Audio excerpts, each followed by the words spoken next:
family friends do not have to live in your county. As a matter of fact, they can live in another county inside the state of California. They can live in another state in the United States, or they could live anywhere in the world. That's right, anywhere in the world. So if a social worker tells you we can't place with your relatives because they live in Florida, that's not true. The department has to do a search. Now, it's a lot of work to do a search. Where was the child living before CPS got involved? And is the placement of the child directly related to gentrification, diaspora, and hate crimes? Most likely, the child has Filipino descent or native Black African descent. Perhaps they are also indigenous.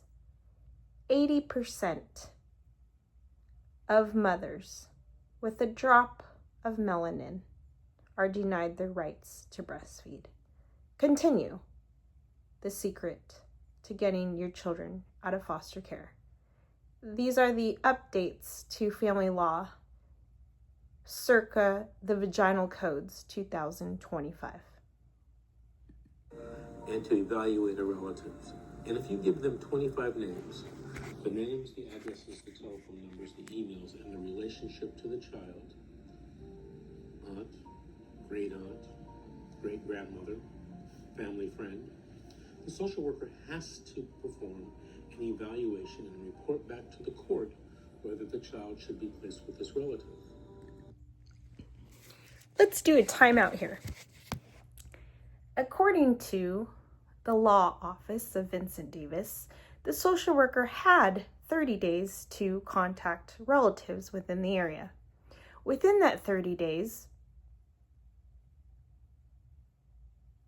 the relatives were harassed. Number one, they were told if they didn't follow a certain series of steps, they would take the child away from the relative.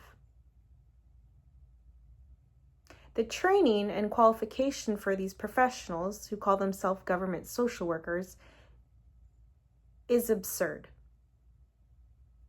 Many of them do not have any religious background in the Catholic Church. Many of the social workers are not Christian. In court, there's a separation of church and state. That could be a problem with the beliefs of the parents, especially if they're religious. For example, if the mom and the father are Christian and the state does not acknowledge Jesus Christ. That could present an issue when it comes to the undersigned writing reports about the family, because everything that has to do with their religion or their faith and belief in Jesus Christ is going to be considered null and void. Continue. You know, if you have children in foster care, act now. Do not wait to try to have these children placed in relative care or with a family friend down the line in the case. It may not work as strongly. I always tell people that you can get children placed with relatives or family friends early in the case, but as you wait, your chances of that happening decrease as time goes along. So we have to analyze who set up these laws when it comes to CPS. And when were these laws written? Many of them follow a series of penal codes written by men, and they're not vagina friendly. So to instill the vaginal codes in 2025 would be to update and rewire the entire foster care system due to the lack of expertise and care or sensitivity regarding religious practices. Hopefully the Messianic Jews get the message that this has been going on for years and has caused destruction and relocation of many Filipino families that have suffered because of these untrained, irresponsible, and unprofessional social workers. So, as we continue this journey of rewriting the modules, which hopefully will be female, woman, mother friendly, and will account for the numerous times that Department L32 and L33 have denied the mother the rights to breastfeed and have caused pain and suffering, severe emotional distress, intentional and unintentional, and loss of quality of life, which falls under the class action lawsuit of Chapter 44 and Chapter 51.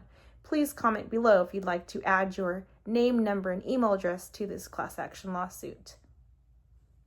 By the way, in 2025, the city manager was not only fired, he was put in prison for the numerous hate crimes and sexist crimes that happened against these mothers and females in Department L32 and L33 because the system of checks and balances was null and void. So for every mother that had to suffer and cry because their precious child was taken from them and there were not enough factors to warrant the behavior of these antagonizing and sadistic English, British, Mexican, or non-Asian and non-Black people, we really have to fix this fabric. We have to fix it to accommodate for the change of ethnicities and groups in Orange County and Riverside County and Los Angeles County. We have to analyze why and how these doctors since 1936 have formulated diagnoses to send medical billing codes to children and families and make them get addicted to government pharmaceuticals. It's huge. That's a $6.4 billion industry, and we have to analyze the accountability of firms like SmithKline, Hubline, and Johnson & Johnson. Ultimately, we are putting family-friendly policies into practice in 2025 for the government and for corporations that have acted irresponsibly. So, for every mother and father that has been affected by 800 North Eckhoff or the irresponsibility that has happened in Orange County, California, this documentation and this documentary will change the course of foster care systems around the globe, not just in California. Nevada, Arizona, Colorado, and places around us, perhaps Texas and Florida, will start to make people feel safe, since the original modules were not intended to make families or people feel safe. We need to rewire the makings of America so we can make it great for the first time. So don't wait.